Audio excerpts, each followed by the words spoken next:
the meeting to order. Make a motion to open the meeting of the Select Board Monday, November 6, 2023.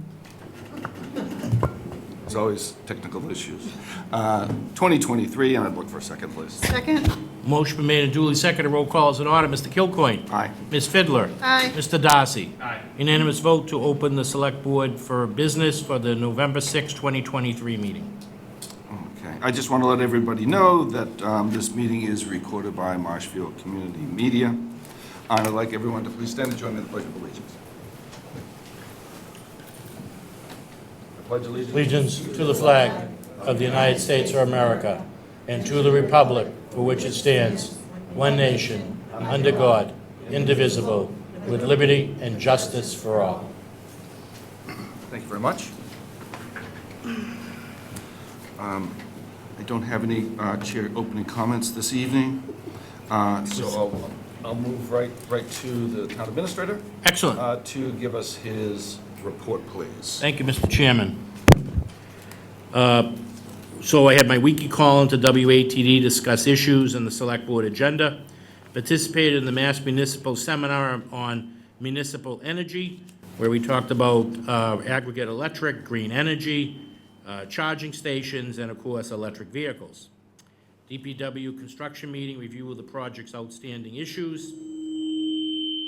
Participated in Maya's future managers meeting. How do we attract more candidates?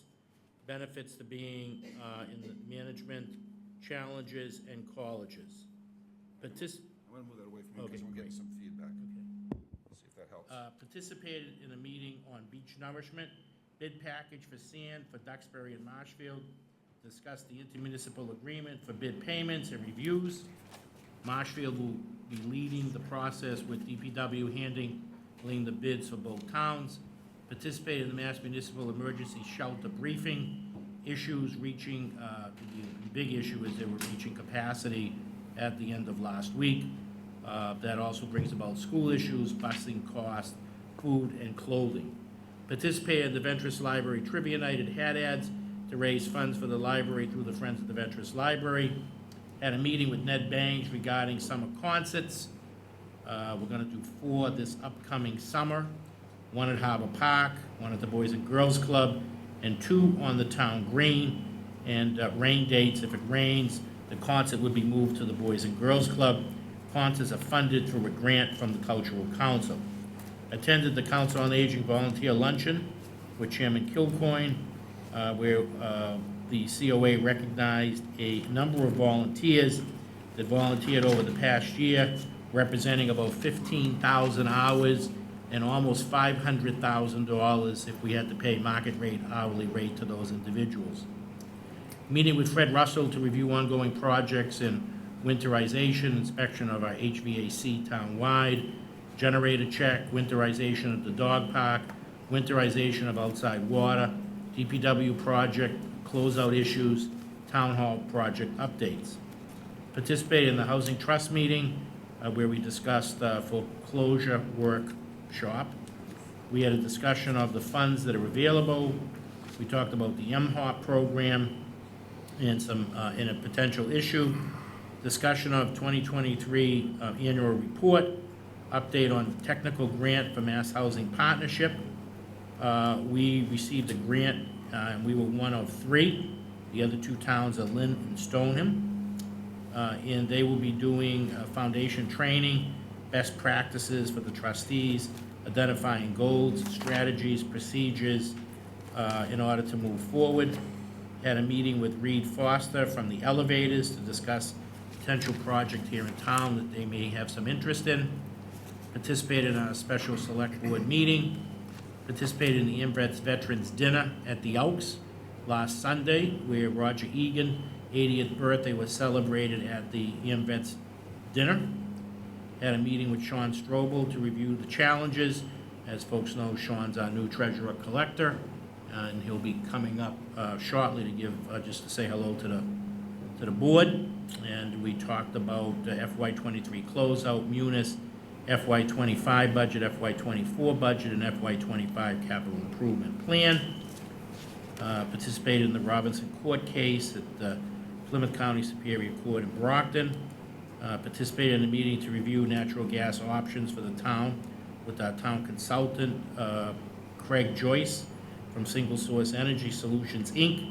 Our 3-year contract is up on natural gas purchase. We purchased the gas for the whole town, so we're going back out to the market. Chaired our dirt meeting to review current construction projects in Grant Rock, development issues, condos, hotel, parking issues, and other issues that we'll be monitoring. Participated in the Daniel Webster fundraiser. They had a psychic in to help raise money for the Daniel Webster Trust so that they have additional dollars to maintain that building for the town, their share of it. Chaired a meeting with the police chief, police captain, Sean Strobel, Meg from CLA to identify munis issues in the FY24 budget with Harper's and IMC as it relates to the police budget. Had a meeting with Sue Karen, the chair of our open space committee, to discuss funding for title searches of owner unknown parcels to help bolster our open space land owned by the town. Working with Sue and Sean to identify opiate funds received in FY23 so that I can send a report to the AG's monitoring. We're anticipating that we received a little over $200,000 worth of opiate funds. I've had a phone conversation with Mike Nelligan. Mike Nelligan is our auditing firm, and they'll be looking to audit the town sometime after the middle of December. Worked on pole removal at Adelaide Way with Verizon and Eversource. Finally, after many, many years, Verizon and Eversource agreed to move the pole out of the middle of the street. Had a meeting with Ned Bangs regarding the Trails Committee work. Rail trail access gate has to be repaired and fixed. Pratt Farm Trail, Eagle Scout projects, improvements to walking area for the trail near the power plant on South River to Pratt Farm. DPW to cut back about 10 feet of trees and shrubs to create some walking space and add stone dust to that area. And replacement of the Warren Harrington sign. Had a phone call, a conference meeting with Regina Porter regarding tea collection and the burning of the tea on November 26th reenactment. There'll be a trolley on the town green near the Congregational Church Hall to collect the tea. Had a meeting with Craig Hannafin, chair of the Conservation Committee, Bill Finn, Daniel Kerrigan to discuss some personnel issues. Phone conversation with Bill Finn regarding airport projects ongoing. Also discussed the need to file the 1997 property line survey done by Bob Merrow. Discussion with historic group to include discussion of the Declaration of Independence at town meetings in 2026 to celebrate the 250th anniversary of the Declaration in 1776 town meetings in America, in the 13 states at that time, discussed the Declaration of Independence and wrote it into their meeting minutes. So with that, that is my report. Thank you very much. I do appreciate it. I do want to let people know that we are planning to have an executive session this evening after our public hearing portion, and that's to discuss strategy in respect to collective bargaining that if conducted in open session may have a detrimental effect on the bargaining position of the town, and also discuss the strategy with respect to litigation that if conducted in open session may have a detrimental effect on the litigating position of the town. Next, we're moving to appointments at 6:30. We're past 6:30. So our first appointment is a joint meeting with the Marshfield Housing Authority. It's a discussion and vote to appoint John Daly as the Marshfield Commissioner to fill the vacancy created by the resignation of Commissioner Kevin Cantwell. I see that we have multiple members of the board here this evening, including, I believe, the Vice Chair. Feel free if you'd like to start it off. We have received information here that from the letter on October 4th at an October 3rd meeting. The regular board, the commissioners meeting for the Marshfield Housing Authority, Commissioner Ellen Bennett made the motion, seconded by Commissioner Cecilia Delgadillo. Did I do it? Yes. I'm terrible with names. I'm going to leave the last one out. To recommend John Daly to be appointed as commissioner to fill the vacancy created by the resignation of Commissioner Cantwell. We also have Mr. Daly's, let's say, just application letter, if I may use that, as well as his resume, and I think we all have all this information. So if anyone, yes, If I may, Mr. Chair, just to May. give some context to this. Sure. So Kevin Cantwell, I checked with the clerk before the meeting. Kevin Cantwell was first elected in 2021. It was a 5-year term, so his term expires in 2025. Kevin resigned from office on August 22nd. So the Housing Authority and the Select Board jointly would vote to fill that vacancy. The majority vote of the candidate, whoever gets the majority vote, would be that they would serve until the next municipal election, which is April 27th, 2024, and they would run for that 1 year remaining in that term to get them to 2025, and then they can decide if they're going to run again. and so it's very similar to how we replace people that will be on appointed boards. You sort of take their term of office, but in this case, since it's elected, they'd have to run for that position coming this spring. We also made sure that we did due diligence on this. We put this appointment off a couple of times to make sure that we fulfilled our requirement for 14 days public notification from the time that we had a public notice of Kevin's departure. So I think with that, unless I hear any objections or comments from my peers, feel free for someone representing the Housing Authority to come up.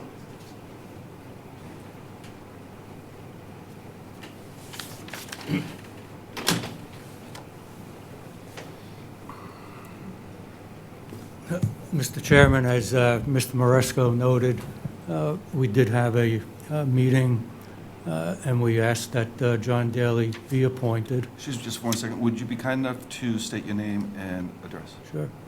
Kerry Richardson, 115 Cross Street. And it was a vote of 3-1 by the Housing Board. We do have a quorum here tonight if one is needed.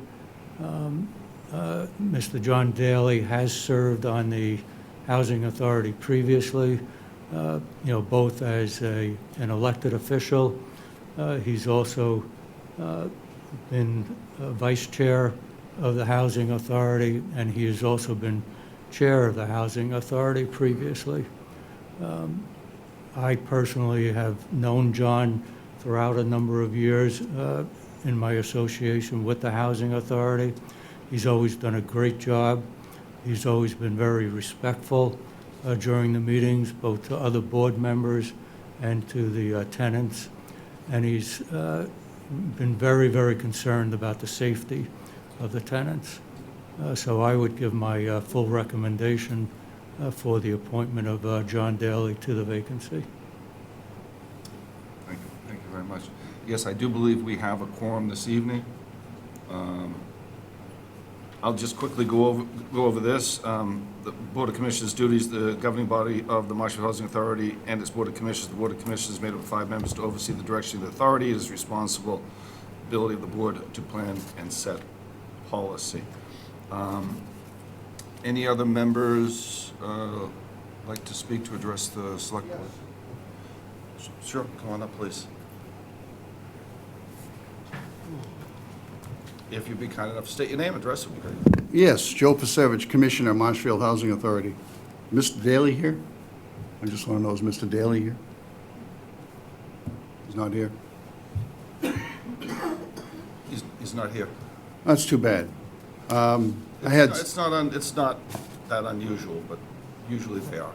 but I did have some questions for him, so it's hard for me to determine if I should be in favor of him at this point becoming on the Housing Authority, because I have some very crucial questions, and I don't know why he didn't show up. I hope maybe he showed up online or He's something. on, Well, since I'm not going to be able to evaluate whether or not I think he's appropriate to be on the board, maybe I can clear up a couple of things in the meantime. Mr. Chairman, you said that the minutes cited from Marshfield Housing Authority on the vote to recommend John Daly to be appointed. What's the date on that? Date on the letter? On the letter or the The minutes? letter that I have? The letter I have is from the Marshfield Housing Authority. It is dated October 4th, 2023. And does it cite a particular meeting? It does. Which October is- 3rd, October 3rd meeting? 2023. Okay. I'm just trying to figure this out, because this, I believe, is like the fourth time that this item has been on your agenda, or on your agenda. It wasn't always posted on our agenda because it's, as I pointed out earlier, it was a joint meeting, and that it required a public notice of a housing authority and a selectmen's meeting. So I guess, in that first posted agenda item, when John Daly was to be appointed to fill the vacant seat, was pointed on a selectmen's agenda. I don't remember the actual date. I think it might have been prior to October 4th, if I'm correct. And I can tell you that I had asked who put that on your agenda, and I never got an answer. According to our housing authority meeting, nobody at the housing authority, on the housing authority board, and the executive, and including the executive director, nobody could say how that got on the agenda. How did his name get put into nomination to be on your agenda for consideration to be appointed? And I'd like to know how that happened. Was he recruited?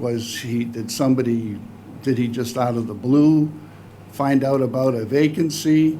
How did that happen? Maybe somebody has an answer. I didn't, at the last meeting we had, I asked this question, how is it that this, and you can look at the agendas for the last, I think there's been 4 times this has been posted. How was it that he got on the agenda without us even talking about it at the Housing Authority board meetings? If I may. Yes, you're Mr. right. Chair,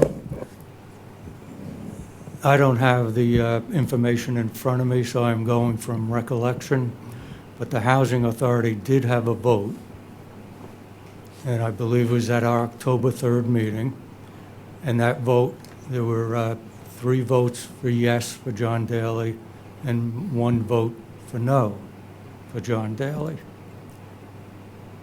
Subsequent to that vote, I know I wrote an email to the town administrator asking that we have a joint meeting with the Board of Select.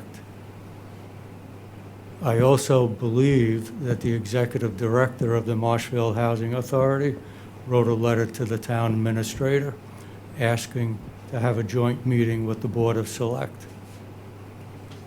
It was then determined that we didn't provide the 14-day notice, so it was on the Board of Select agenda. It was never discussed. It was then put on the Board of Select agenda for this evening. I don't believe it has been on the agenda for any other evenings, but I'm not certain about that.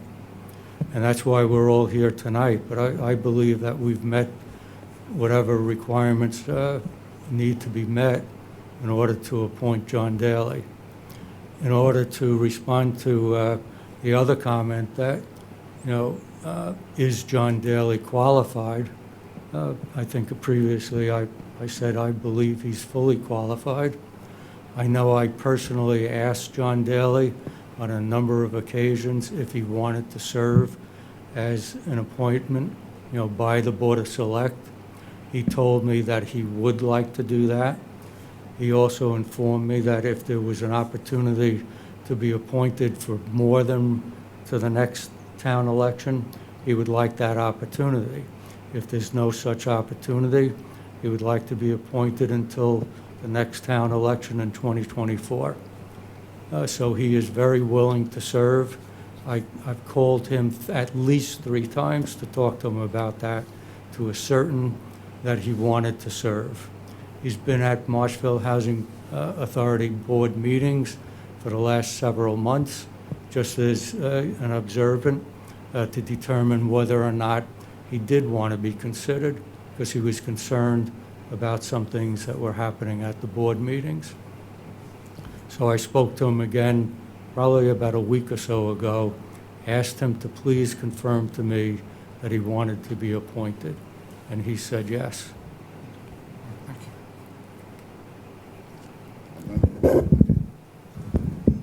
Thank you.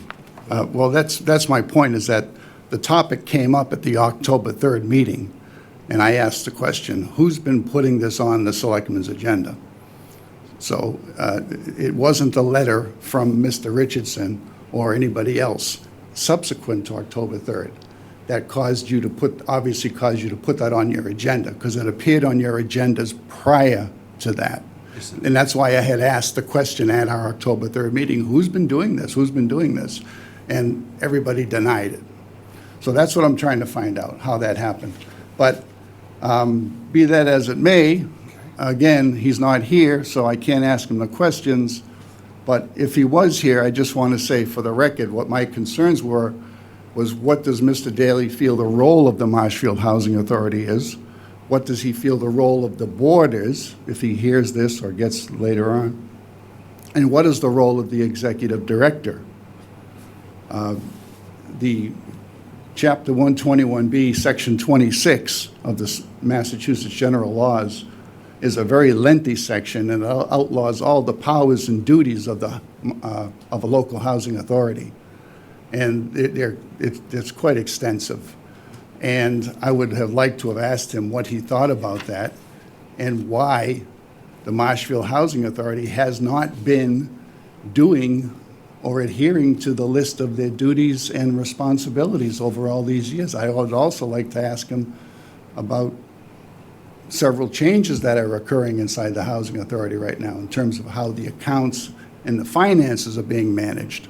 At this point, more and more, the Housing Authority Board is becoming very irrelevant because basic duties and oversight, and we have a fiduciary responsibility as commissioners to ask questions, to know how money's being spent.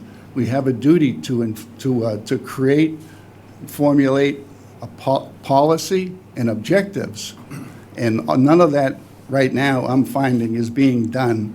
And as far as, again, the relevance of the board is shrinking at this time. So I would like to know what Mr.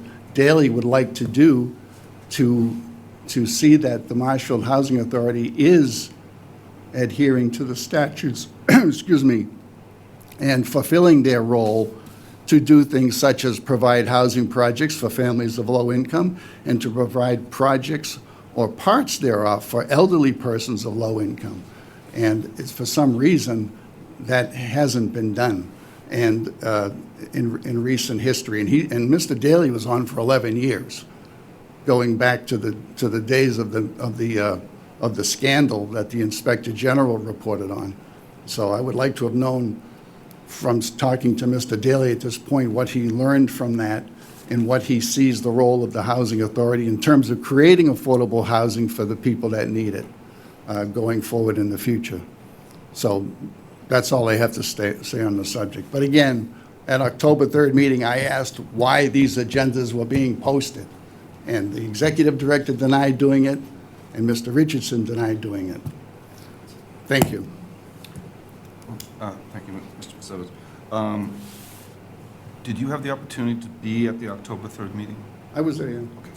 So you had an opportunity to ask all these questions of your board? Well, any questions you had? There was Have an opportunity to speak. there was no discussion, and Mr. Daly wasn't there. I'm just saying, on October 3rd, from what I'm reading, Right. there was, at a regular board meeting, which you attended, there was a motion made and seconded to recommend Mr. Daly. You were at the meeting, Yes, you had an and- opportunity to bring these comments up to your board? No, whether they no, recommend them? because at that point, it was just a recommendation, and it would require a hearing, a joint hearing, before a vote could be taken.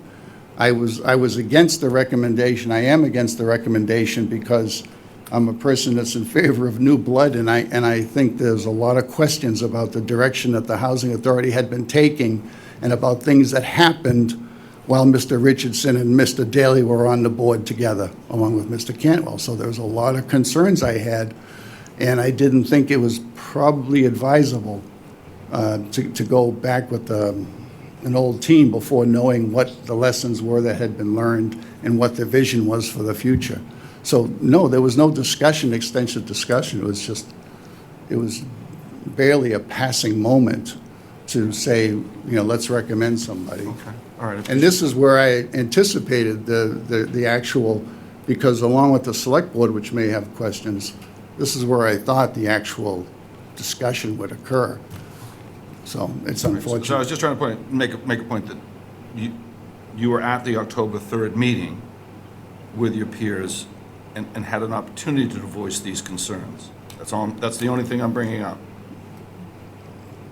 It wasn't in that, it wasn't brought up in that, it wasn't really in that context. Okay. And it's, Because you don't seem bashful to me if you wanted to say something that you. yeah, I might mean, have said so. That's all I'm bringing up. I would think that at that point, I mean, I started just doing more research on my own, and I developed a bunch of questions Sure. that I wanted to bring up, and that's what I came prepared to do. At the time, I didn't see the point of actually getting into all those other things with Mr. Daley not being present. Yeah. So I'll defer to my peers for comment as well, but from my perspective, we take the recommendations of boards and commissions very seriously. So if, an example, say a Conservation Commission has someone that they have vetted, brought in front of their board has discussed with them, and they make a recommendation to us, we take that recommendation seriously, whether it's zoning, conservation, whatever board it is. In this case, it happens to be the Housing Authority. So, and we also understand that there was a regular meeting of the board. I was not at the meeting, but typically lots of those questions are vetted out during those meetings. I'm not saying they were or they weren't. And then they make a recommendation, which is what we have in front of us.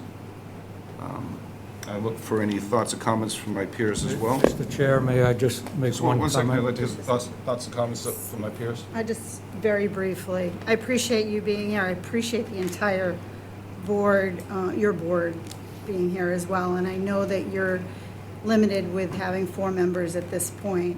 And I always think that having another perspective is important. And I know that Joe brings another perspective to your board as an elected official. So the fact that Mr. Daley was also an elected official also holds some weight for myself, and his resume is impressive. I do know that in the last several years, the last few years to be specific, the Marshfield Housing Authority has made some strides, and you are on a path for improvement. I'm not saying everything is perfect. Obviously, your board has a lot of work to do, and how you make that board work is really truly up to you.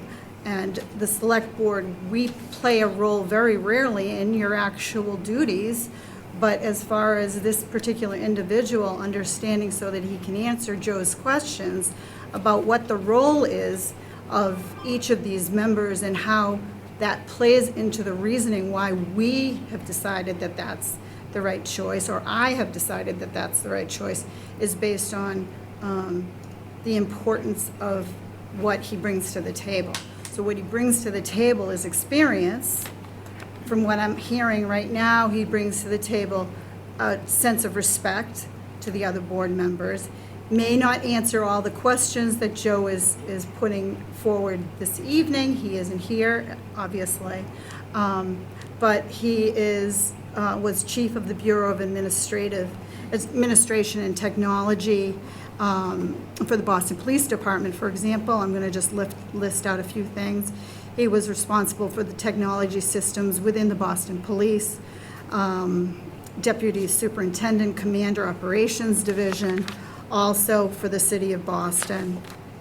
His resume is impressive, and his education is in line, and he's interested in serving. So those things are really important and really important to my vote. So with that being said, I'd like to pass the torch down to our other member of the board. Thank you. Yeah, I think it's pretty clear that we did meet all the posting requirements, and if someone disagrees and feels that from a technical standpoint we didn't do that, they're welcome to appeal whatever decision we made tonight. And for those reasons, I'm ready to move forward to a vote if you guys agree. Well, that was going to be another question I had to my colleagues.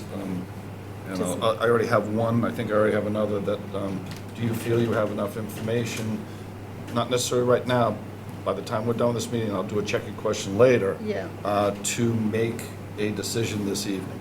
You already said yes. I would just, since Michael, our administrator, has experience on this topic, I'd just like to ask you if you have any reservations that you'd like to share, or any commendable, anything you'd like to share. Yeah, I don't with us. have anything, nothing's been brought to my attention that was a negative. Mr. Daly was there, and he seemed to work well with the board. It was the board's recommendation, when you fill these vacancies, it's the executive branch along with the elected board that has the vacancy that votes together. In this particular case, there's only one candidate that's there, so it's majority vote, and that person would be elected until the next municipal election, and then after that, it's up to the voters if they want to keep that person. The person has to run for re-election. With Kevin's term, there'd be 1 year left, so on April 27, 2024, Mr. Daly would have to be on the ballot to be elected for that 1 year remaining term.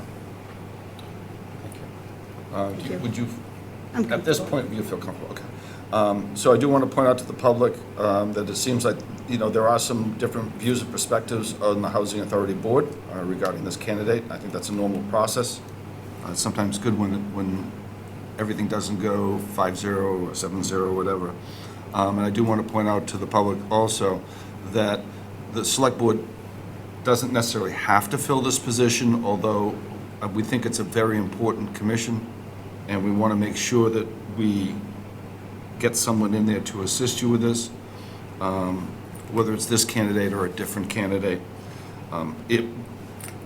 What will happen here is this, if it's appointed this evening, there'll be less than 6 months, so they'll have a little bit of time for the citizens to be able to see if this person is living up to the standards that Mr. Pasevich and the rest of the team say they want from this individual, and the voters will have a chance to decide whether this individual is someone they want to represent them. And I think it's good that it's not always possible for voters to actually see someone prior to this. So there's a chance here now for 6 months for the voters to look at their behavior, and during that election process, a lot of things can be brought up on how they have handled themselves in the past, how they handled themselves in the last 6 months, and whether they deserve to be elected. So, Mr. Chairman, if I make one. yes, sir, Mr. Pasevich. request. I'm not saying he doesn't have a great resume and doesn't have the qualifications. Okay. I just don't know his perspective or ideas about where the Marshfield Housing Authority is going from this point on, and what was learned from the past. And the last thing Sure. is that I never saw the resume. I don't know what his actual qualifications are. That should have been in my packet for tonight's meeting, so I have even less information, and I should have had that. I think I met him once, and that's it. Thank you. Yeah, you're welcome. I'm sorry if you didn't have that. These are things that are provided to us. I assume that during your October 3rd meeting, you would have had that information, but if you didn't have it, you No, we didn't have did it. It seems like at that meeting, there was a vote. What was the vote, please, at that meeting? Vote was 3 yes, 1 no. 3 yes. Okay, 3 yea, 1 nay. Okay.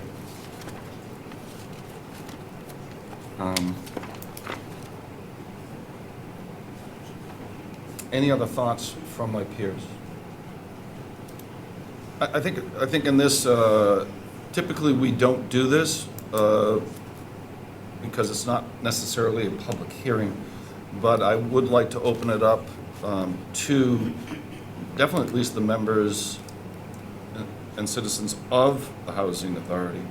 If anyone would like to speak, yea or nay, for this appointment. Helen Bennett, 1 Rock Gardens.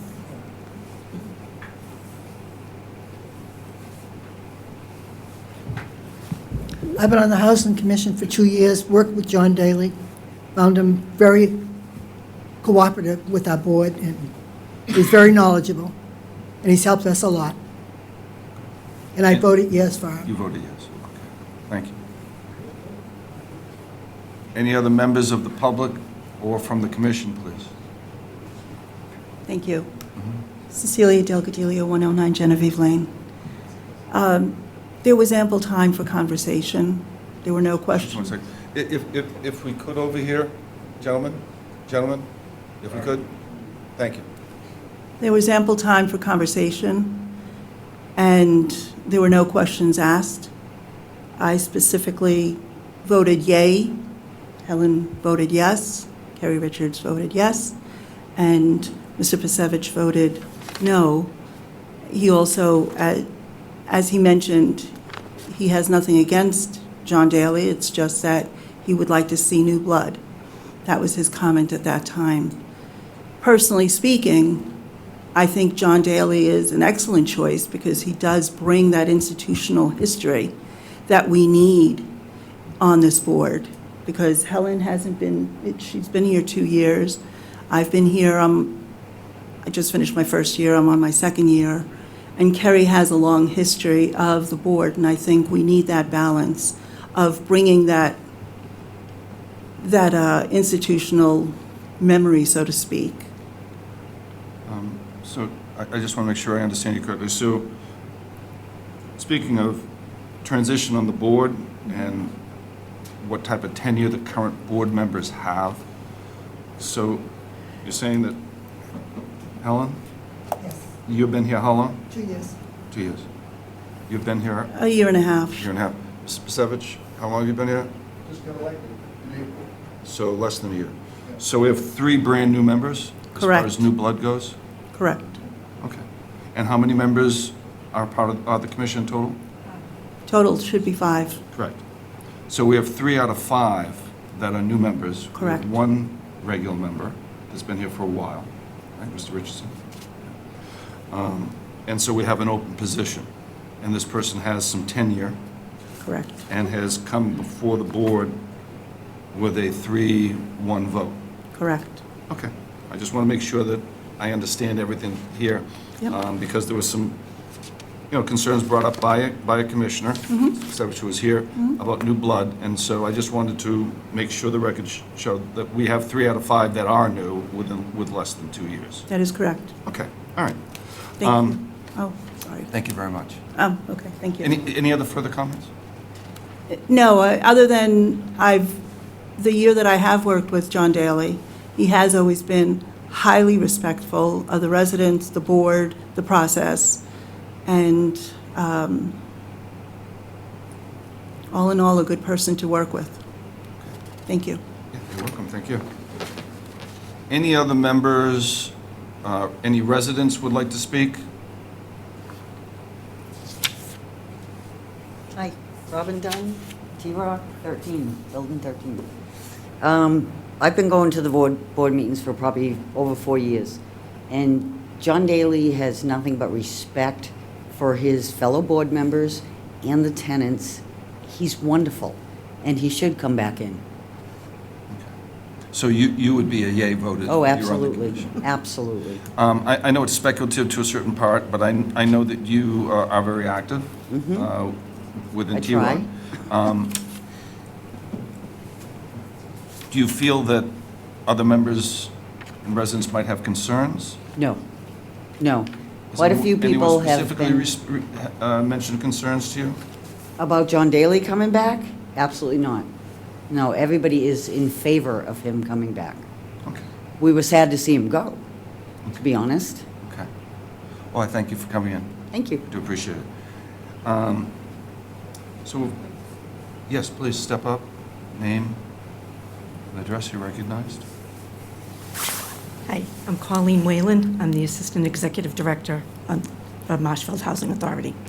I just want to say in the 5 years that I've been dealing, or the 4 years that I've been dealing with the Marshfield Housing Authority, I found John to be very calming. I echo the respectful nature that he approaches his position with the Housing Authority.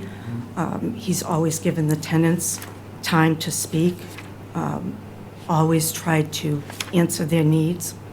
I find him to be very professional with his dealings with us, especially with the staff and with the tenants. And I have heard very great things from the tenants about the possibility of John coming back on the board. Thank you. very much. All right, so I'd like to move then towards final discussion. So as far as we know, currently, there are no other appointees in line for this particular position. I have only know of one person that has We are lucky. self-nominated. Okay, all right. Is that correct? Yeah, we don't have any other names, no? No? Okay, thank you. And,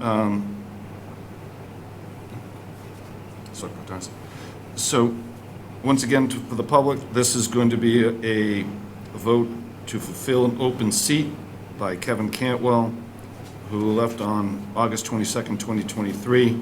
This will be a very short-term position and an appointment as a joint board perspective, because the person will have to stand for election, and maybe be challenged in an election, which occurs, I think Mr. Metzger said on 4/27/2024. April 27, 2024, correct, Mr. Okay. Chairman. Then, without objection, I would like to make a motion that we appoint John Daly to fulfill the vacancy on the Marshfield Housing Authority created by the resignation of Commissioner Kevin Cantwell by a majority vote of the Marshfield Housing Authority and the Select Board. And I'd look for a second. I'll second. Motion been made and duly seconded. Roll call is in order. Mr. Kilcoyne. Aye. Ms. Fiddler. Aye. Mr. Darcy. Aye. And now I'll call the roll of the Housing Authority. Mr. Richardson. Aye. Ms. Delgadillo. Aye. Ms. Bennett. Aye. Mr. Pasevich. No. So we have, there were potential 7 people could vote, 6 voted in the affirmative, 1 in the negative. All right, thank you very much. Then Mr. Daly has been appointed by a joint board decision. Thank you. Thank you. Thank you, sir. Thank you. Sure. Yeah.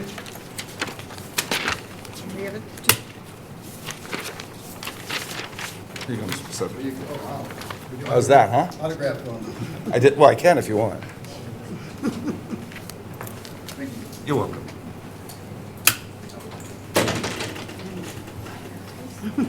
You don't want to stay? Come on. I'm so tired tonight. Aw. Pardon me. Have a great evening. Thank you. Thank you all for participating and coming in. I really do appreciate it. Mrs. Strobel. Yes, Mr. Chairman. I want to say welcome. Thank you, very happy to be We here. want to put you on the agenda so the public has a chance to meet you again. I'm personally thrilled that you made a decision to join the town of Marshfield. I look forward to personally working with you, and as I'm sure my peers do as well. So I'm speaking for them. There are some challenges. So, as I heard someone say to you the other day, just as long as you come back on Monday. Guilty as charged. Now that you've heard I that. was developing a slight complex of why they keep saying, make sure you return on Monday. So, Well, I only brought it up because I thought it was quite humorous. no, trust me, this is a community where I want to be, so. And I personally feel, and that's why I think the board voted, that you've got the skill sets to really help the town out. We struggled over the last short period of time, so we have some things we need to fix. We're going through Munis. Obviously, that's a huge transition, which I know you have some experience and will help us out on. And I will open it up to my peers now. I'd like to give you the floor and let you just share what the last week has been like and maybe some specific, does that work for you guys? Yeah. Yeah. So Select Board Darcy concurs. my first week was spent, obviously, with introductions with the team, getting some insight as far as what some of the challenges have been. I think fiscal '23 is the immediate priority, the low-hanging fruit per se, making sure that we can certify free cash, so that way we can, ensure that the tax rate that's being set for the actual tax billing in December is accurate. So it's a matter of just getting myself really, acclimated to not only the financials of the town, but also the financial structure, the chart of accounts, the accounting, the flow, as well as what is the transition, where are we at as far as the transition status with Munis, where do we stand with the implementation phase, working with the consultants to try to shore up some of the things that have kind of gone to the side. Well, I appreciate you being here, and I really look forward to all the years we have getting your input and helping us to run this town. So, welcome. Well, thank you, I appreciate that. Yeah, and I know the town is the citizens will also enjoy your presence here, so that's it. Yeah, I'm sorry, we already hit the highlight of your week at this point. The beginning of the week. Yeah.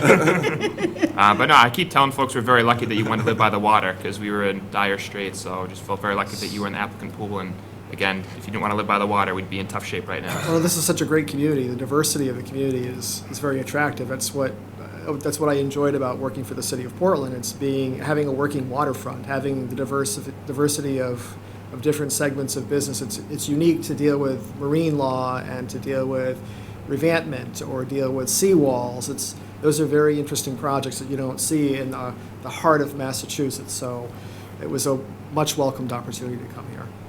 Thanks. Also, I just want to add. Town Administrator, some comments, Well, please? thank you, Mr. Chairman. First of all, no one's more happier than Round to of have an applause. expert dealing with our numbers, absolutely. And it's been a great transition. Sean's been fantastic. Whether I go down and see him, he comes up and sees me. I will tell you, he was out at the window, as folks know. I see we have a lot of taxpayers here. Taxes were due on the 1st, and Sean was out at the window and side by side with the staff and got to meet some of our residents. And, I think that speaks volumes of the type of individual and what Sean brings to our town, is that we need that kind of rapport, and we need someone like him that's, willing to talk to the taxpayers. And, the 4 times a year where people really pay their taxes, for a lot of folks, all the younger people, everyone does everything online or mails it in or drops it in the slot. But a lot of our seniors, it's a big social activity day. 4 times a year, they get dressed up, they come up to town hall, they see if there are still people that they recognize that are there. They pay their tax bill. Some of them like to get it stamped. They want to get a receipt, things like that. Sort of very parliamentary on how they like to be handled. And then it's a social activity. They walk around town hall, say hi to people. A lot of them went in and did like the new bathrooms that we have here, and they love having the elevator so they can get up on the 2nd floor. And at the end, then it's a social thing to go out to lunch. So, but. We're fortunate to have Sean. He's dug right in. He's already, he's working on, we got to do our opiate report. He was able to uncover some funds so that I can correct our report that Munis didn't pull through from the other side. So he's trying to work through the kinks, working with Eric on the treasurer collector's side and working with CLA on the town accountant side. And as he mentioned, that's the priority. We want to close out to 23. Get certified cash certified, and then in the Springtown meeting, we'll put the cash back into the stabilization. Work on 24.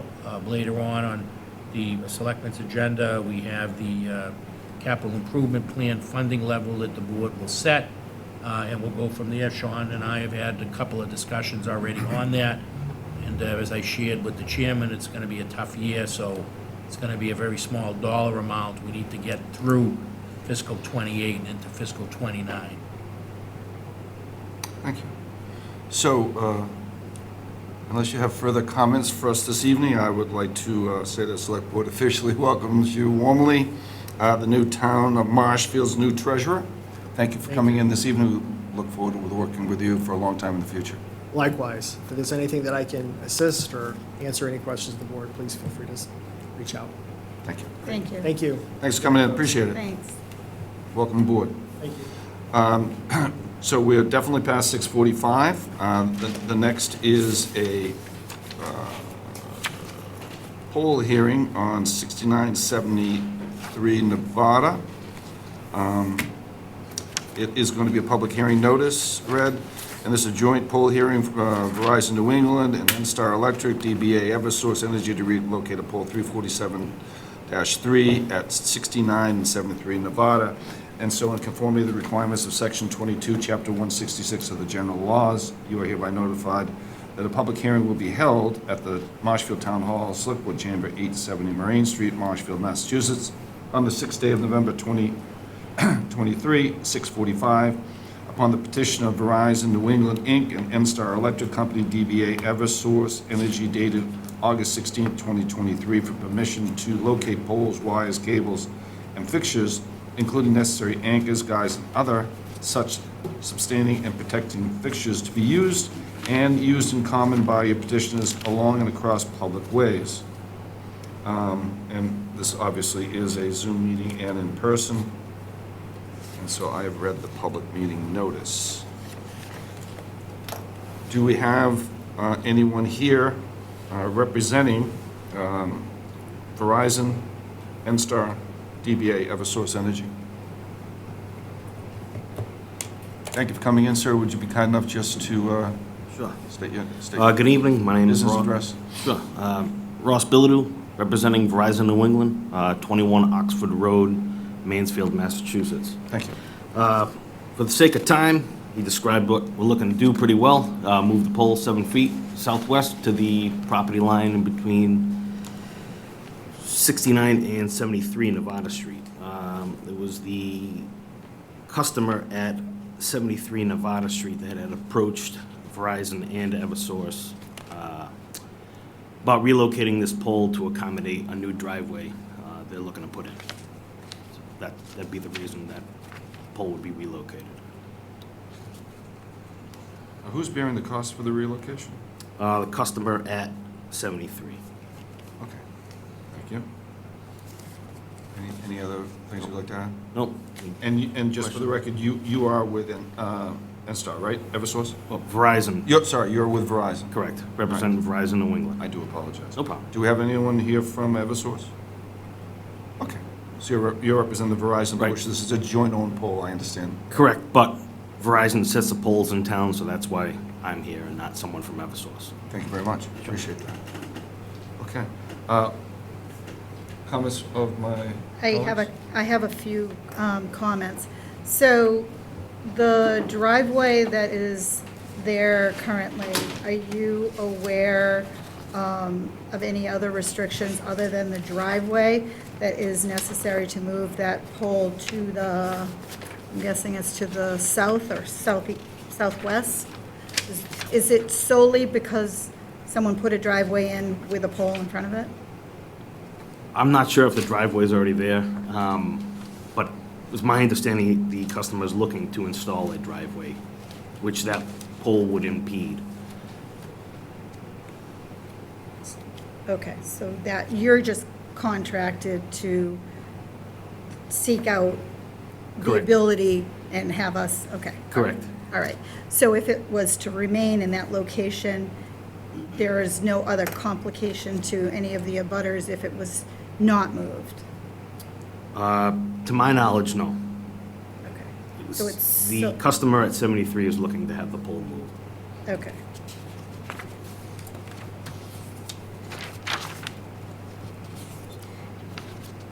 Comments? Is there any other location that would work on that area, and what is the distance that you're usually typically required for coming between? I know there's a pretty wide span of length between your poles on Nevada Street. Okay. So if you could just explain to the board how that process goes. And 7 feet, I'd say just leave it where it is, but I want to hear you tell me that. Sure, well, Verizon being asked to move the pole and being paid money to hopefully do so, we have to explore what it would take to move the pole, and this was the best scenario that we came up with at that time, to move the pole to the property line, to still be able to make our crossing at Constitution Road and appease the customer.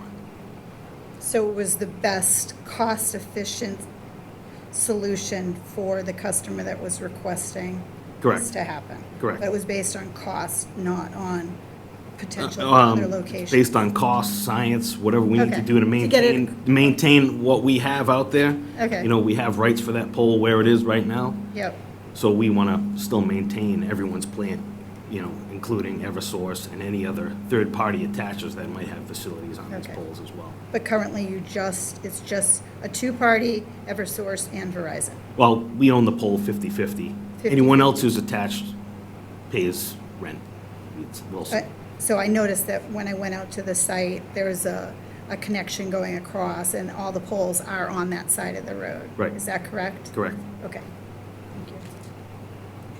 That's it. Did you guys analyze alternative options? I wasn't the actual engineer on the job. Yeah. But I'm sure that they did explore other options, you know. We don't like to move ahead with plans like this and waste everybody's time if we didn't think it was a superb option at the time. Of course. And, you know, based on your experience, I know you weren't in that stage, but would it have been feasible to move the pole in an opposite direction? Possibly, but I'm not really privy to that information. Sure. Thank you.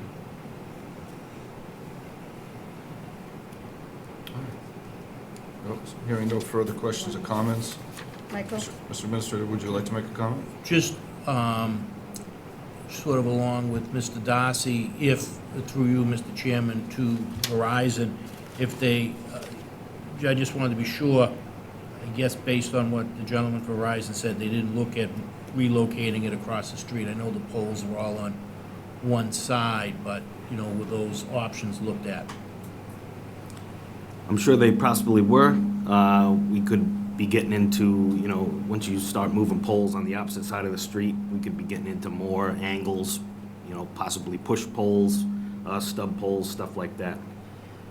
The option we have here is relocate one single pole as opposed to possibly adding poles in an area we might not necessarily want to or need to. All right. Hearing all the questions and concerns by the board, I'd like to, and I know that we have an abutters list that we're notified of this public hearing. I'd like to now move to public hearing portion of this. Anyone from the public wish to speak? Yes, I'm here with... Step it forward, or you can go to the podium, whichever one is convenient for you, if you'd be kind enough to state your name and address. I have a handout here with some documents. It will show you the pole, and If you'd be kind enough just to state your name and address, would be great. Mike Savage, 137 Ocean Street. Okay, you. thank you. And this is Bill Maroney, the owner of the property. 73, okay. You're 73. And your name and address, you gave us 73, your name is again? William Maroney. Thanks, because the mic's not picking that up. Thank you. The reason for the driveway is existing.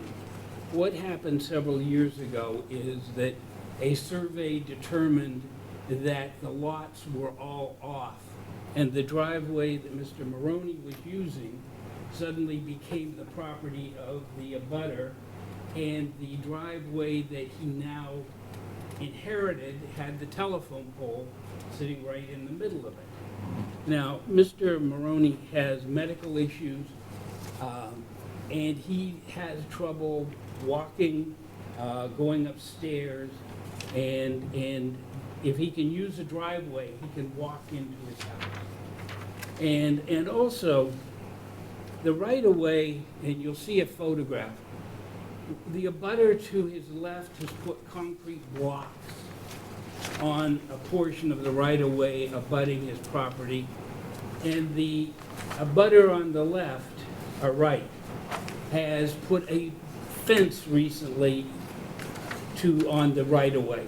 So he has also a parking need, because with the obstructions on either side of the right-of-way, his parking is very restricted, so that the driveway becomes important to be able to have vehicles off the road. And also, when people come to visit Mr. Maroney, they won't have to park in neighbors' yards to get to his house. I think it makes sense. It's a medical need. He's willing to pay for it. The whole reason this is before you is because of the survey. Can you just interrupt him 1 second? He needs to speak into the microphone so the Zoom people get it. Okay. Thank I'm you. sorry. The need for the movement of the pole is to allow him access to the driveway. And as I stated before, this was a result of a error in the surveys of Nevada Street years ago. Just a quick question. Are you legal counsel? Yes. All right, thank you, sir. And your name was again? Mike Savage.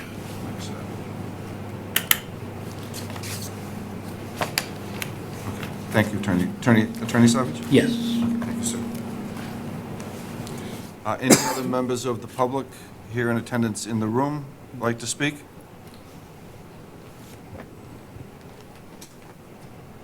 A lot of people came. No one wants to speak?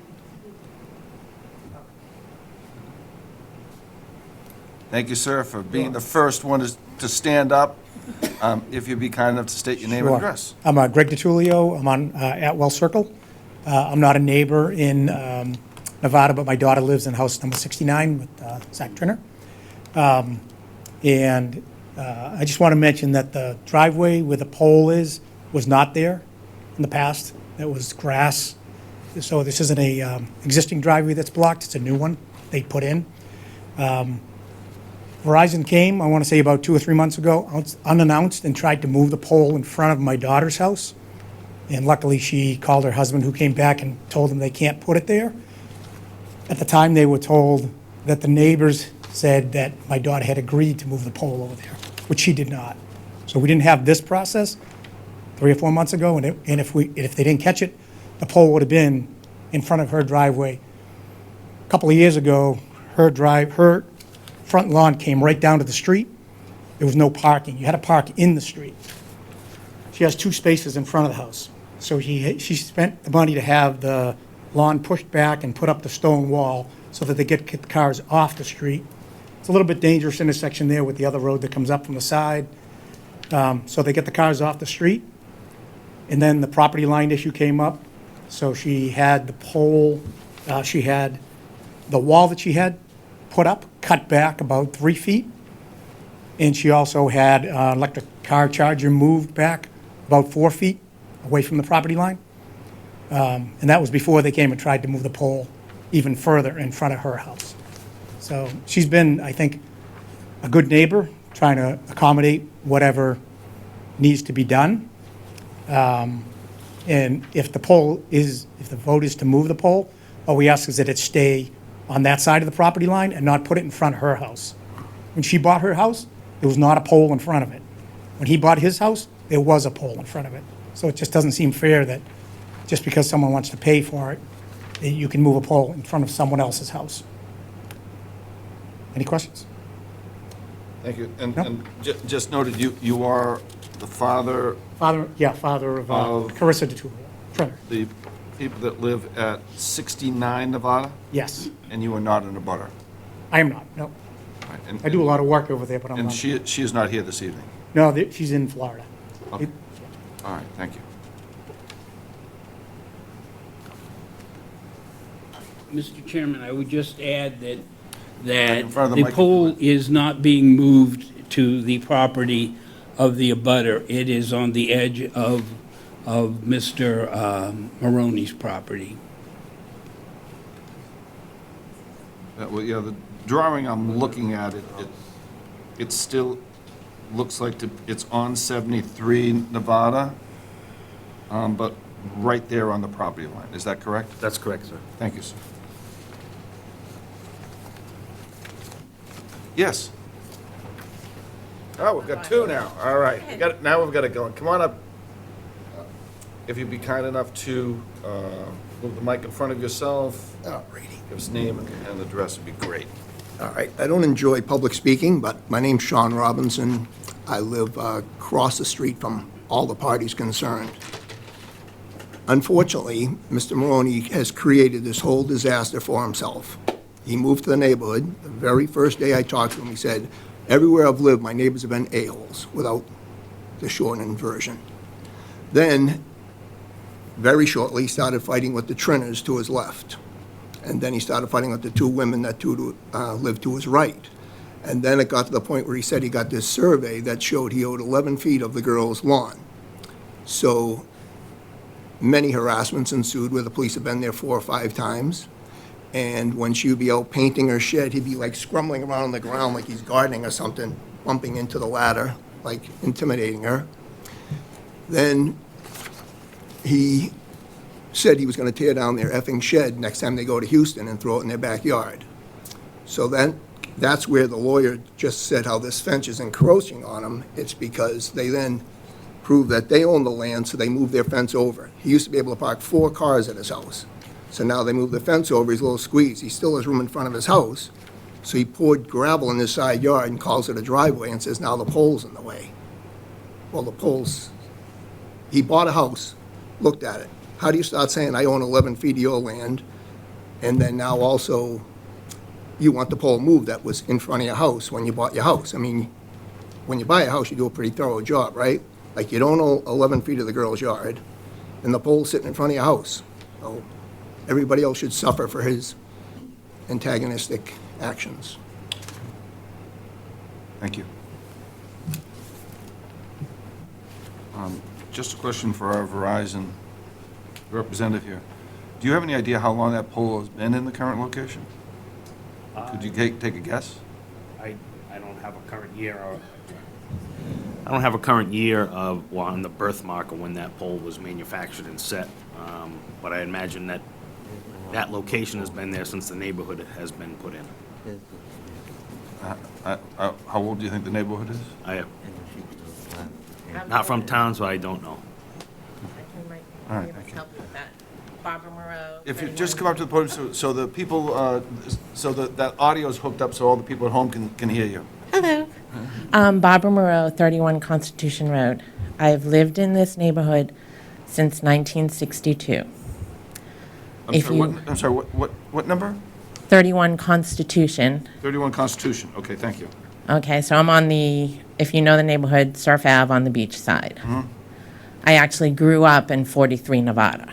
Okay. If you look at the neighborhood, all the poles are on the property line. When Mr. Maroney bought his property, that pole was on the property line. I believe he's only asking for the pole to be moved back to the property line. If you look throughout the whole neighborhood, all the poles are on the property lines. You know, it's an old neighborhood. 1962, I moved in there. My grandparents bought in 57, 56. And those poles are there. And if you look down any of the side roads, they're all on the property line. It's a tough corner. It's been very tough with all the construction going on, with all the people parking on Nevada Street with us trying to get through it because you couldn't drive down Surf Ave. But to the point of the poles in the neighborhood are on the property line of each lot. I mean, you can check it out if you, yeah, I'm sure, have you been down there? So, I'm just trying to understand here. Are you an advocate to leave it where it is? No, I'm for Advocate putting it on the property line that exists now because of the surveying originally done in the neighborhood wasn't correct, is what I understand, and that the lines have all now shifted. And now if you put the pole, we're moving it over to, is it 69, 73, I don't know the numbers, between where it should be, where it should have originally been if the property lines were correct. Okay. Good, thank you. All right, thank you. Thank you. Chair, may I Yes. interject? So based on Mr. Maroney's attorney, he provided us with a site plan, And on that site plan, the property line is identified by a rebar cap. As far as this reads, at 8/10/22 was the date. I don't have the actual specifics. So nor do I have the specifics on your petition plan for this. So it appears based on this, and I'm going to just flash this at you. There seems to be a discrepancy. So without having more information, I think this is a difficult call on the part of this board. So I am going to just suggest to the chair that perhaps we table this to get some specifics on exactly where this pole is You're talking being about here, moved. correct? Yeah. That's what you're talking about. Yeah.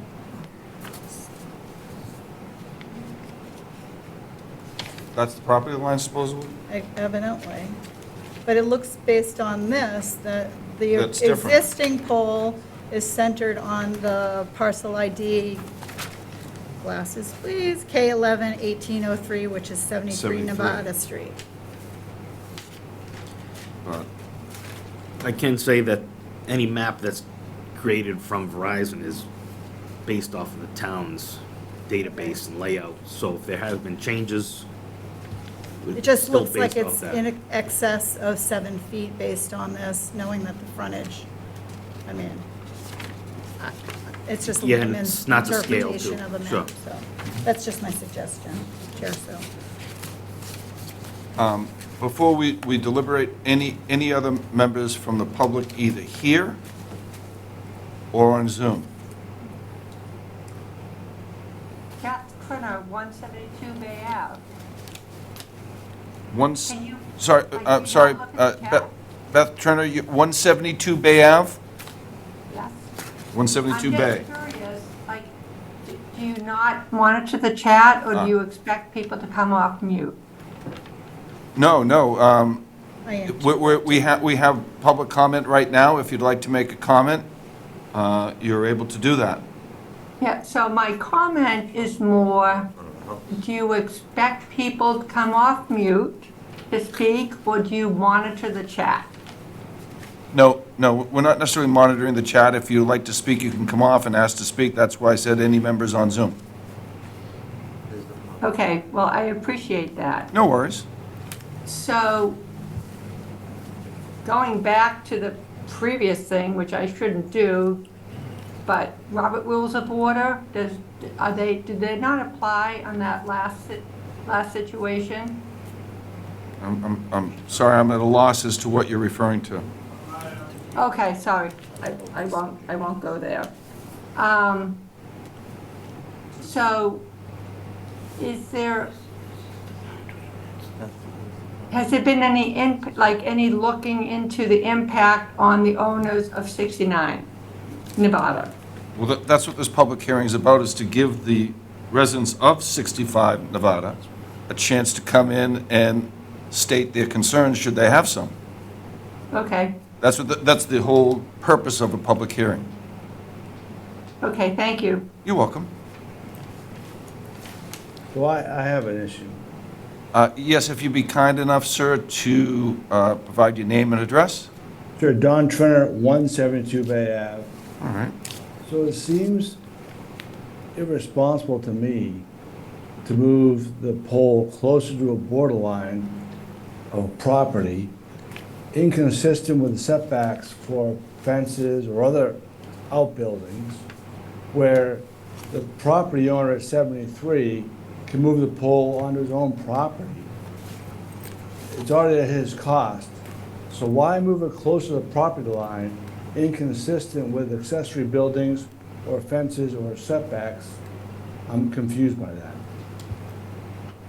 Okay. And you're at 172 Bay, That is correct. so you are not in a butter, sir.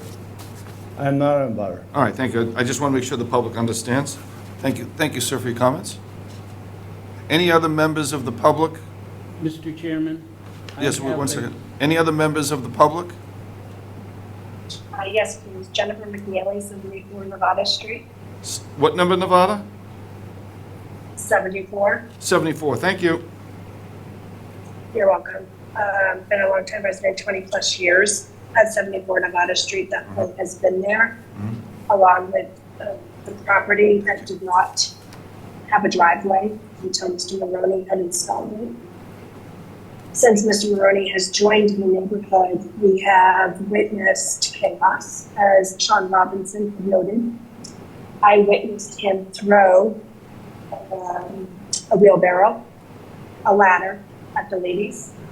I've witnessed uncontrollable actions in the neighborhood, all relative to nonsense on property lines. I'd like it to be known that I do not approve of the full moving and do not understand why this is even a conversation for the town to undertake. Okay. Thank you. Thank you for your comments. That's 74 Nevada. And I'm going to ask one more final round. Anyone from the public, either on Zoom or present in the meeting room, and then we'll close it out. My name's Yes. Steve Donnelly. Oh, She can't see us. Is someone speaking on Zoom? yes, I can see you. Yes, we just had a little confusion because someone in the room was standing up at the same time. Please go ahead, state your name and address. Okay, my name is Angela Human. I'm at 77 Nevada Street. I'm in a butter to 73 Nevada Street. Okay, thank you. I am the ladies they have been talking about. I do want to just clarify that Mr. Maroney's original survey that he had in 2000, that he based all of these issues on, had been rectified in 2003 by the previous owners of our house. So no property lines have been taken or moved since 2003 on our side of the property. Yeah. So I'm not quite sure how these surveys that are from 2022 from his survey company and our survey company that confirmed the ones from 2003, how all of this even caused this problem to begin with. The property lines have not changed since he bought the house. The property lines have not changed since we bought the house. But it seems that all of this has become a problem because of it. So we, I do agree with the other people on our street. We do not approve this pole move. Thank you very much for your comments. We're just going to go to one more person here in person, and then we're going to close out the public session because there doesn't seem to be any other people that want to speak. How's it going? Steve Donnelly, 65 Town Way. I've known Billy Maroney all my life for 50 years. He's an outstanding citizen in my mind. He's old school. Everybody on Nevada seems to be ganging up on this guy right now. He just wants to move the pole 3 feet to the left so he has more access to get to his house. He's got some health issues like we all do as we get older. I don't see what the big deal is, and some of you people, it seems like I'm reading some faces up there, you already have your minds made up. That's not right. So everybody should have an open mind. People have health issues and he needs to get up to the back of his house. Thank you. Thank you. Mr. Chairman, I have a... I'd like to say something as well. Yes, Attorney. You need to stand in front of the microphone. I have a photograph I'd like to present you, which shows you the lot line and the stake where the pole will be situated. Okay. And this is available on location. Thank you. The thin stake is the lot line, and the one with the orange ribbon on it, that is where the pole is to be situated. So, we don't have necessarily a camera here, but it shows a detail of a We stake. can't hear him. Is this any better? I can move it even closer if you'd like. How's that? Is that any better? Not you, it's the attorney for the, Yeah, he just walked forward so he could hand me this piece of paper. It's a photographed stone wall, and it has where the proposed pole is, where the property line is. They seem to be, in my view, like a foot, but I'll pass that around to my colleagues so both can see. And I'm probably gonna, respect the request for a motion from my peer. I usually try to respect motions from my peer if they feel they need more information to make a proper decision. I always try to make sure that everyone feels comfortable on the board to make a decision, that they have all the information they need for that decision. I don't know how Selectman Darcy feels about this, and I'll let you in a sec, but there seems, I'm a little confused as to what has transpired here to make a good decision. So I'm of the view that I concur with Select Person Villa, and Ms. Darcy, you have the floor. Sure. Thank you, Mr. Chairman. I would say that it's not our role to bail someone out for a series of bad decisions, especially ones that stem from not being a very good neighbor. And for that reason, I would not support moving this pole. If he wants to move it, I think he should move it somewhere else on his property, but I don't think it should be moved to where it's being proposed at the moment. Thank you very much. So do you still stand that you'd like to have more information, more time to make a decision on this, or do you feel that you have enough information to make a decision after this discussion? I currently feel that I am really leaning to leaving it where it is. I heard the poll was by Steve, I didn't catch his last name. He said moving it 3 feet, and I understand it's a 7-foot change of location to the property line, and I just have heard different things, so I just want to make sure that what we vote on is actually the case, and I am not I want to look at this and know that that's the case before we vote. That's how I feel about it. But if you can tell me that that pole is, the existing pole is currently on that location, I would be good to go, but you can't tell me that, so for that reason, I'd like to wait. So just a quick question, if I can, for the representative from Verizon. Select Member Darcy brings up an interesting perspective. I am certainly no expert on poles, but I do see the rebar cap here, where the pole is. We've talked about where the pole is. Could the pole be moved in the opposite direction, allowing egress to the recently installed or fairly recently installed driveway? I don't know how far distances are and things like that. I'm not sure of the distances of the abutting poles, meaning the poles on each side of the span, including the spans on Constitution Road, so I can't really speak as to, give specifics as to where the pole can go. In reality, we can put poles and conduit wherever it needs to go, but what that constitutes could be, like I stated before, extra poles, etc. to So accommodate. what you're saying is you could do that? Essentially, yeah. You put poles anywhere you want to, right? We do them all the So time I'm for just Mass trying to get DOT, at, so. if we can move it to the left, yeah, the select board allows it. If you can move it X amount of feet to the left, I assume you can move it X amount of feet to the right. It might be a little more to the right. And hearing that I have a request from one of my colleagues that they would like to have more time, and specifically not so much time, they would like more detailed information. I think that's what I'm hearing from you. Yeah. Regarding the exact location, lines, all this type of stuff, that I would like to make a motion that we are going to continue this hearing and would like to have more information provided to us from Verizon, maybe on some options, and/or the public, specifically the applicant for the pole removal, and certainly any direct abutters or abutters, if they want to provide us more information. At this point, I think we have a 2-0, possibly a 3-0 to continue for more information. So with that, I'd like to make that motion that we continue for more information, and I'd like to... If there's any information you need from me, I can certainly speak up. This is Zach Trinner from 69 Nevada Street.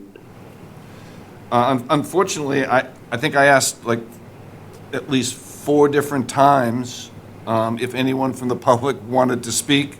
I almost closed it out, and then more people wanted to speak. I reopened it, and then I said, okay, hearing no other comments from the public, we're going to close the public hearing portion. So I don't think there's anything you could possibly add that's going to give us the concrete information that we're looking for at this point anyway. Okay. We're No problem. I just looking wanna for make sure that I was surveys, here. yeah, we're If you looking need for anything from surveyed me, plans, we're looking for things like that. Okay, you got it. Yeah, thank you, though. So I'd like to make that motion that we continue this hearing for more specific information, and I don't think this board, unless my colleagues object, want to have another hearing unless we have more definitive information. So we're not just going to entertain another hearing without a greater basis to make a decision. I don't know if my colleagues concur with that. So can I just clarify? So what we're looking for is more detailed information from Verizon and. Verizon and anyone Eversource. that's, Okay. if we have, certified plot plans and all that type of stuff from the public as well. Okay. But yes, I'd love to have some different options and clearer distances, all these things from Verizon, because I just can't make the decision. And if I was forced to make one, I'd have to just say I have to leave it there because I don't have the information. Understood? We can. I'd like to make that motion. Look for a second. Second? Motion been made and duly seconded. Roll call is in order. Mr. Kilcoyne? Aye. Ms. Fiddler? Aye. Mr. Darcy? Aye. Unanimous vote to postpone until there was more information with details from Verizon or any other people to help clarify the We issue. can make a proper decision. Thank you very much, Mr. Minister. Thank you, sir, for Thank you coming for in. your time. If you could really help us out here, because you were part of this, so you can see how we're struggling. Absolutely. All right. Thank You you. very much. I know you guys are always great on doing that. Try. Thank you. Thank you, sir. Okay. I'm way behind. So moving to action items, action item number 1 is discussion vote on the dollar amount for the capital budget fiscal year 2025. I will defer some time to the town administrator just to explain exactly what this discussion vote item is so the public understands it. Thanks, everybody, for coming in. We do appreciate it. Thank you, Mr. Chairman. The capital improvement plan is something that's required by the charter. Every year at this time, the department heads put together the 5-year outlook, sort of like a wish list of things that they would like to have, and then they sort of prioritize as we go through them, we refine it. But it's a 5-year lookout so that the town has an idea what folks are looking for. In FY ’25, the requests are about $8.3 million. The previous fiscal year, it was about $8.3 million.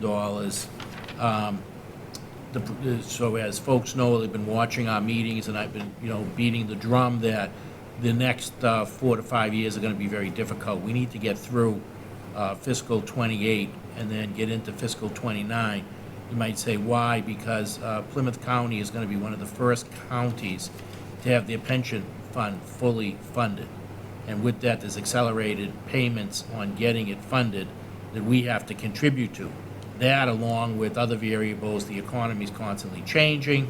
We're negotiating all of our union contracts, so there'll be those additional costs. So based on all of that information, we have recommended, I had the opportunity to sit down with Sean Strobel, our new treasurer, to make sure that he was in agreement. And we're going to go with, we're asking the board to support a figure of $900,000.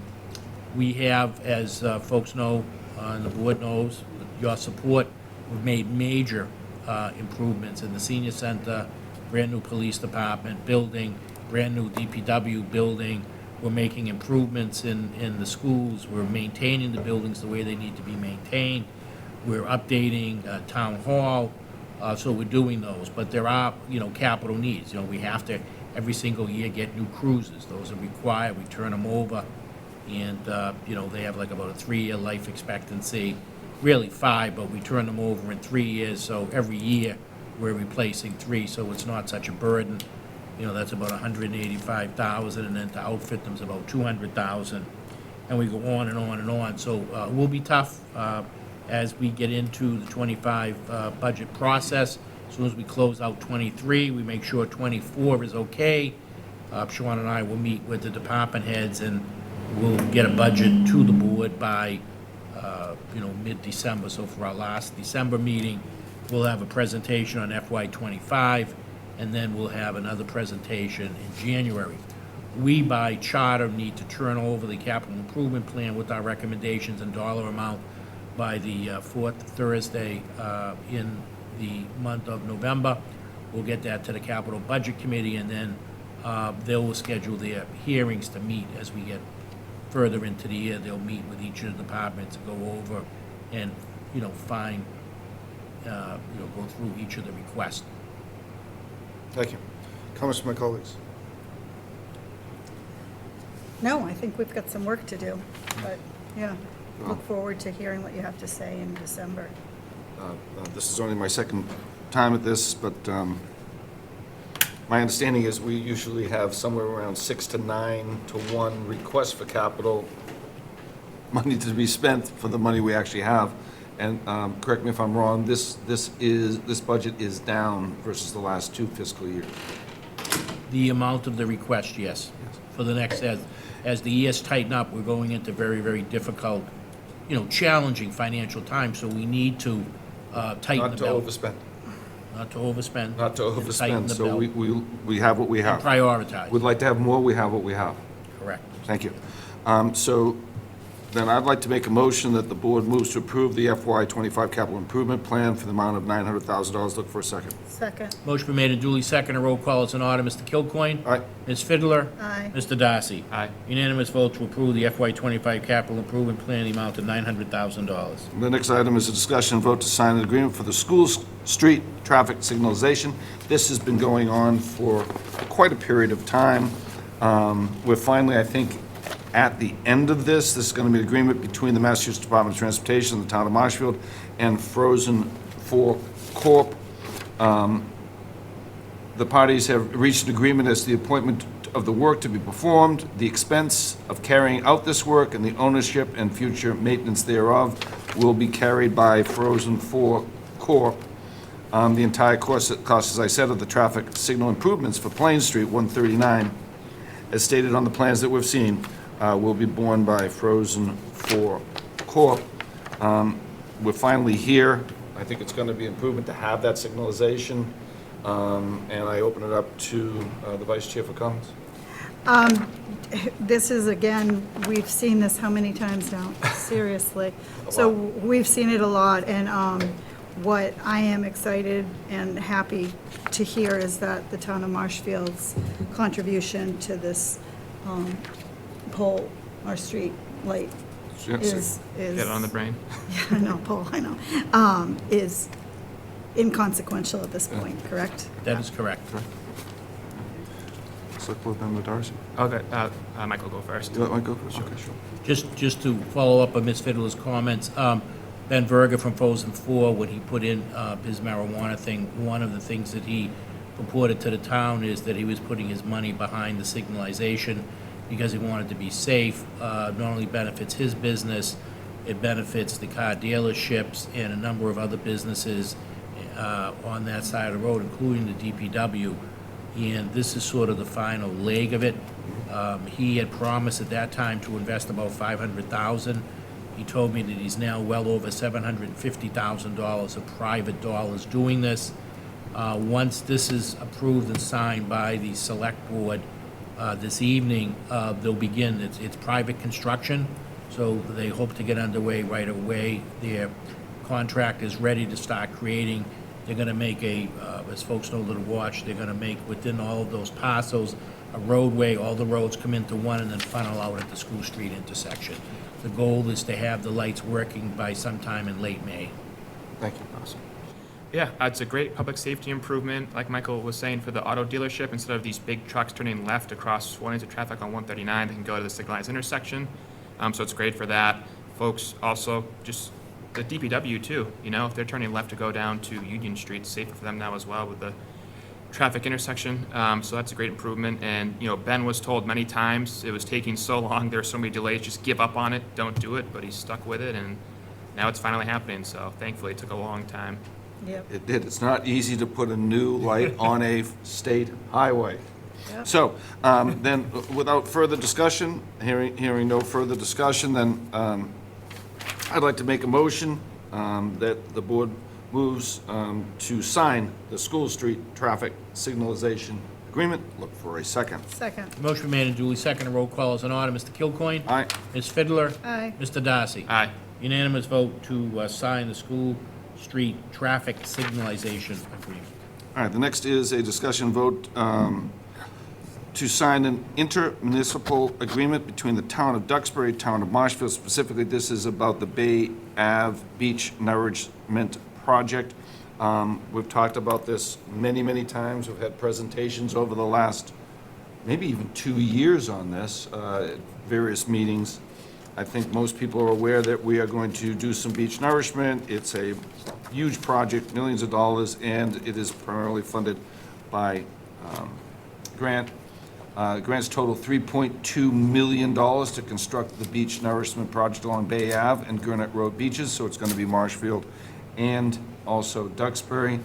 The construction is expected to begin in mid-December 23 and will continue through the end of March 24.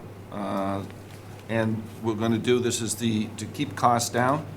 The initial project will be completed as a single project by a single contractor, and that's the basis of this municipal agreement. I'll turn it over for comments from the town administrator, and then we'll move to my peers. Thank you, Mr. Chairman. You're 100% correct. We're going with, we're going to go out to bid and have one contractor bid on it for the economy of scale, because that's where you save money from setup and breakdown if you have the one. Marshfield's going to take the lead on this. DPW engineers have worked through the bid process. Our town council, Bob Galvin, Duxbury's town councils work together on the intermunicipal agreement. We need that so that spells out the cooperation and working with the two towns. It also streamlines sign-offs and also billing. We get the bills, we'll notify Duxbury they have to cut a check to Marshfield because Marshfield's cutting the check to the general contractor. And, we have to move expeditiously to get this done within that window. We have a very short window. We have a very tight Get window. the sand out on the beach, yep. Thank you. I'll open it up. Should there be any comments from my peers? Here, Is this, so are we, excuse me, sir. Yeah, So will this be part of the tidbits that the town puts out so that folks know when Yes, they this will. starts? Yes. And how this is all We put coming all of that in to be- town hall tidbits, yep. Excellent, thank you. And we're approaching the 600 mark. Yeah. excellent, excellent. Any other comments from my colleagues? That's just great town cooperation. Yeah, it is, and hopefully we'll get this beach going. So I'd like to make a motion, the board move to approve and sign the No intermunicipal. public comment? No, this is not a public hearing. Who is speaking? John Turner, 172 Bay Ave, where the trucks drive down every day.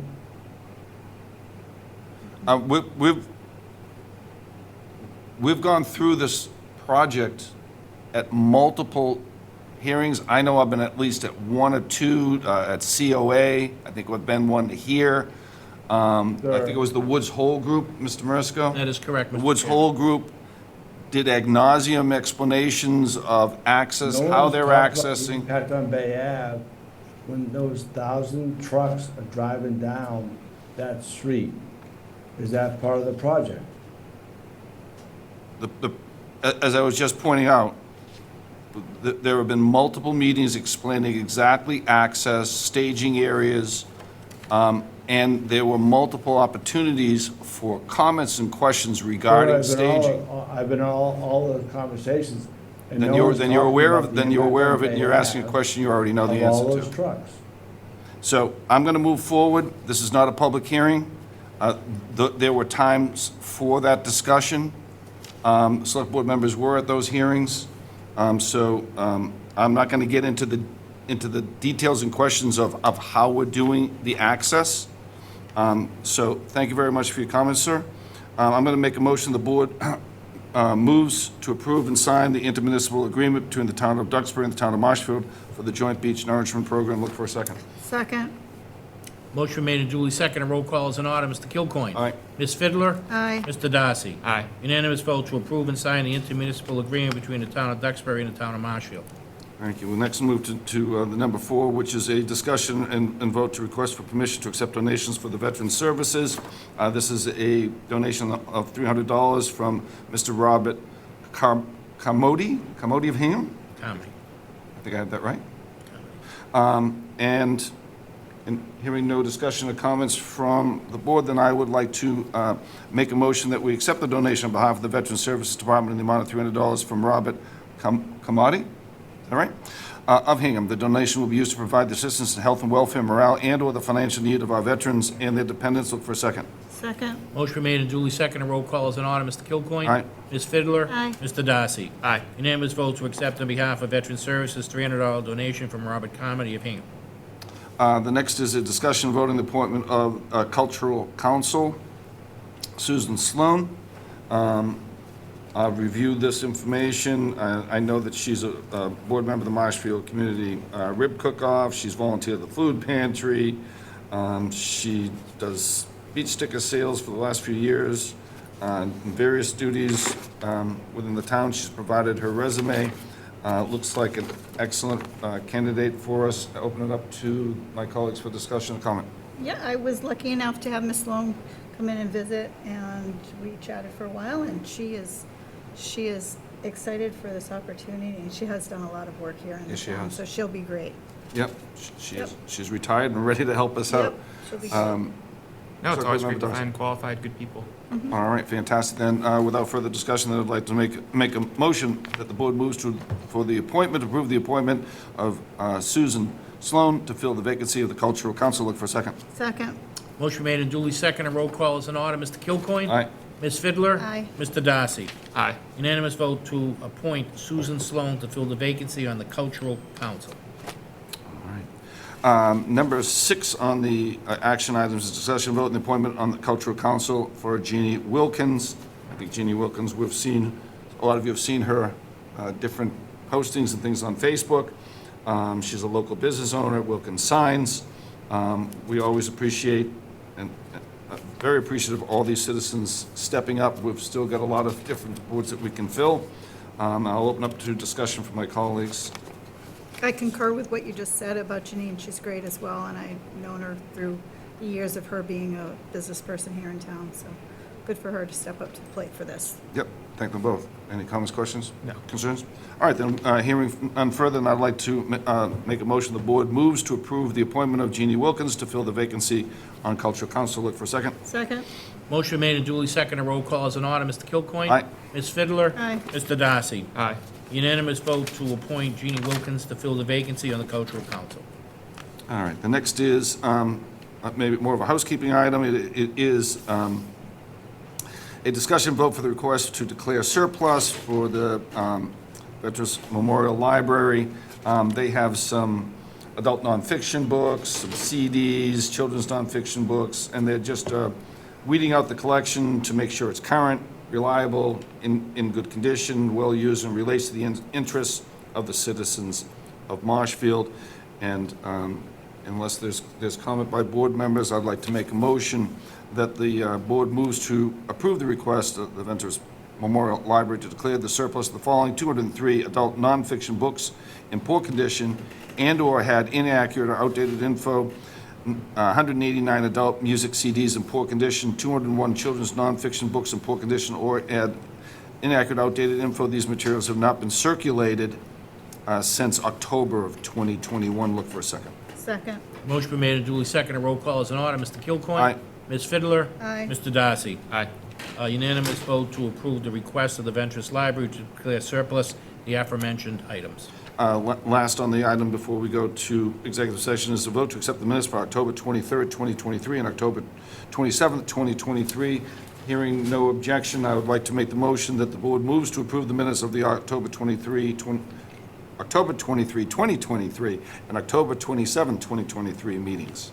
Look for a second. Second. Motion been made and duly seconded. Roll call is in order. Mr. Kilcoyne? Aye. Ms. Fiddler? Aye. Mr. Darcy? Aye. Unanimous vote to approve the minutes from October 23rd, 2023, and October 27, 2023. I want to just make a special shout out to all the people that are volunteering. We had 2 new volunteers this evening, so it's really great for public service.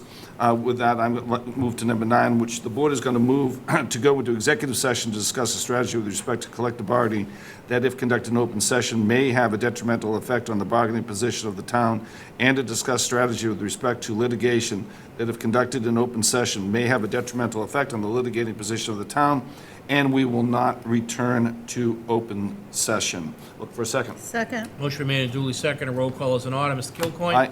Ms. Fiddler? Aye. Mr. Darcy? Aye. Unanimous consent to go into executive session, not to return to open session. Correct. Thank you very much. Thank That you. concludes the open portion of this meeting.